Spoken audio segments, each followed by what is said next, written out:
Hoje, nós vamos dar início a um novo quadro aqui no canal.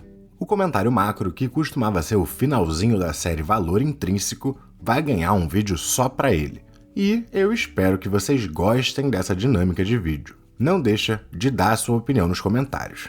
A gente vai conversar primeiro sobre o cenário macroeconômico, em geral, o que a gente pode esperar da Selic, de inflação, taxa de juros lá nos Estados Unidos e algumas outras métricas macroeconômicas para compreendermos o cenário e sabermos gerir a nossa carteira de acordo com o momento em que estamos passando. E fique até o final, que é lá que eu vou compartilhar com vocês as empresas, fundos imobiliários ou ativos em geral que me parecem atrativos no momento. Acho que a primeira coisa que a gente tem que comentar é o Boletim Focus, que reúne a mediana das expectativas para alguns indicadores econômicos de um grupo de economistas consultados pelo Banco Central. Atualmente, a expectativa para o fechamento da inflação no ano de 2024, medida pelo IPCA, está em 3,76%. Há uma semana atrás, 3,72%. Há 4 semanas atrás, 3,71%. Então a gente está vendo um momento, mesmo ainda estando nessa situação de controle, a gente está começando a ver os economistas esperando um pouco mais de inflação. Não é super problemático, porque junto disso a gente também está tendo um crescimento para as expectativas da variação positiva para o PIB esse ano. A inflação é mais problemática se ela vier em um período de decrescimento do PIB ou de uma estabilidade com pouco crescimento. Claro que mesmo com o crescimento do PIB, se a inflação ficar gigante, é horrível. As expectativas para o câmbio, sinceramente, não me importa. Eu acho que é muito mais difícil de se prever. Eu acho que os outros indicadores é mais plausível a gente ouvir a opinião dos economistas do que no câmbio. O câmbio eu acho muito especulativo. Mas no caso da Selic, vale a pena a gente olhar sim. E a expectativa subiu. Ou seja, no último mês, as expectativas para a Selic, para o fechamento da Selic no ano de 2024, foram crescendo. 9,13% há 4 semanas atrás, então 9,63% e agora já em 9,75%. E a gente ainda está no começo do ano relativamente falando. Então, é possível que a gente ainda veja o reajuste, porque o Focus sai toda semana, a gente pode ver esse reajuste e as expectativas subirem ainda mais. Esse movimento continuando a ocorrer, a gente tem sim que considerar a possibilidade de que o Banco Central, só de mais 1 ou 2 quedas da Selic, nesse ritmo já mais lento que eles começaram na última reunião. Pegando aqui a matéria da CNN, a gente sabe que na última reunião, a última decisão do Copom, a queda da Selic, que vinha sendo feita de 0,5 ponto percentual de cada vez, veio para um ritmo menor, uma queda de 0,25 ponto percentual dessa vez. E mais que isso, todos os membros da diretoria defenderam essa adoção de uma política monetária mais contracionista. Contracionista nesse contexto quer dizer manter a taxa de juros um pouco mais alta mesmo, como ela já está. Então, no cenário atual, mais especificamente, seria dizer que não vai cair tanto quanto talvez as pessoas estivessem esperando, porque o Banco Central, tanto brasileiro quanto americano, sempre tem que trabalhar as expectativas do mercado para não causar grandes choques.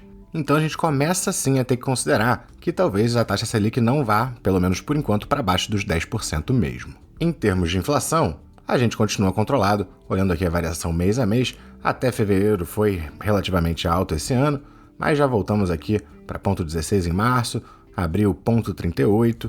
Então, claro que a gente tem que acompanhar, mas ela se mantendo nesse patamar bem tranquilo, caminhando ainda para um ano abaixo dos 4%, eu também não vejo como provável a gente voltar a subir a Selic. A gente já está num patamar alto, a gente deve estabilizar por um tempo mais ou menos onde a gente está, talvez cair mais um pouquinho ainda.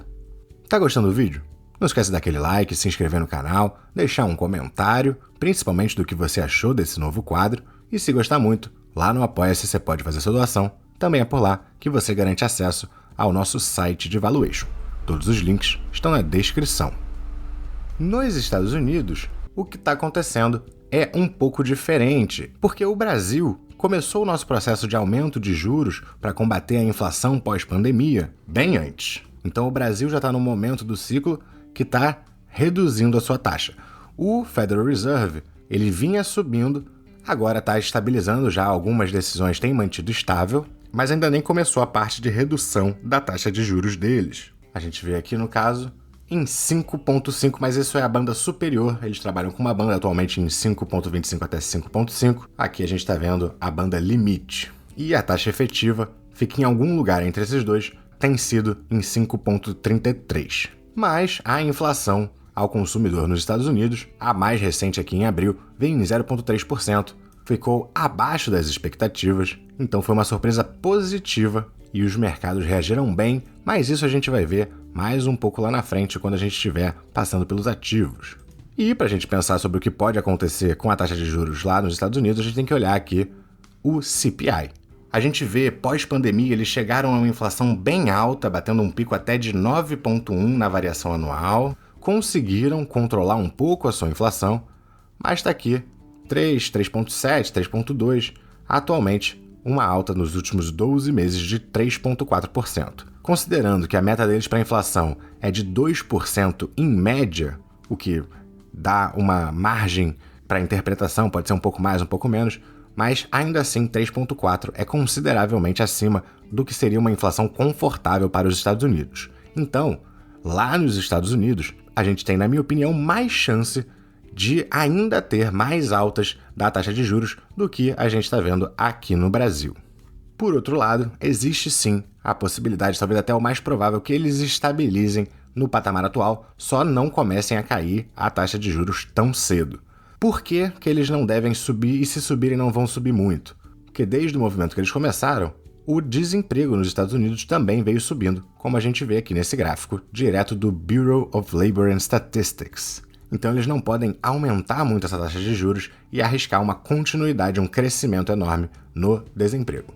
De qualquer jeito, ainda está num patamar tranquilo. 3,9 é um patamar, até para os Estados Unidos, confortável. Então eles ainda poderiam aumentar um pouquinho, é mais a minha impressão que eles não queiram, a menos que surja um pico inflacionário inesperado, alguma coisa assim, que sempre é possível, principalmente se estourar guerra, sempre pode dar problema. O Ibovespa com isso tudo, a gente vê que ele vinha oscilando num patamar mais embaixo, conseguiu subir, está aqui nos 128 mil pontos, mostrando ainda bastante força, inclusive tentando voltar acima dessa média móvel. Sigo otimista com o Brasil. De oportunidade, eu acho que a gente pode falar da Hypera. B3 está num ponto de entrada ok. Taesa, acho que dá para entrar também. Açaí não está exatamente barato, mas é uma boa empresa. Klabin dá para entrar. Home está num preço bem atrativo. E a própria Blau. Várias dessas já tem vídeo aqui no canal, te convido a ver. No IFIX, a gente tem aqui o HGLG em R$ 161, acho que dá uma entrada interessante. O próprio BTLG aqui nos R$ 102 e pouquinho, não tá super barato e também não tem vídeo dele no canal, mas é interessante. A FHI de papel, esse tem sim vídeo aqui no canal, também acho interessante. Também o GARI 11, muito atrativo na minha opinião, tem um vídeo aqui recente no canal, te convido a visitar, um vídeo muito bom. Quero citar também, não é um fundo imobiliário, é um FII Infra, mas vou citar aqui um que tem feito um trabalho muito bom, gosto muito do fundo, que é o Juro 11, aqui nos seus R$ 106,75. Lá nos Estados Unidos, a gente tem o Vice, um REIT, já tem análise aqui no canal também. Deu uma subida desde a análise, não está tão barato quanto estava, mas ainda dá para entrar.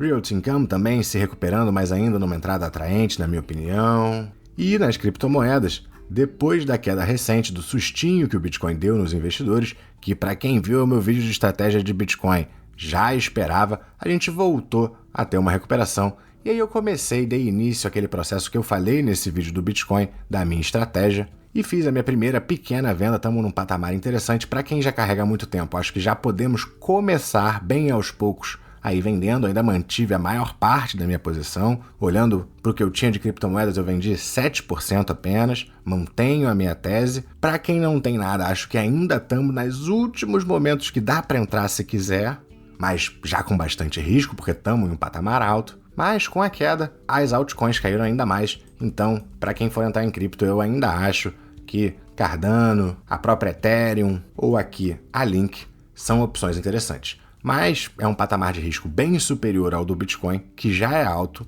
Então, antes de tê-los, eu acho importante ter pelo menos uma base da sua carteira em Bitcoin. Isso, no caso, a sua carteira de criptomoedas, que vai ser uma parte da sua carteira como um todo. Bom, espero que tenham gostado do vídeo. Muito obrigado por assistir até aqui. Bons investimentos e até a próxima!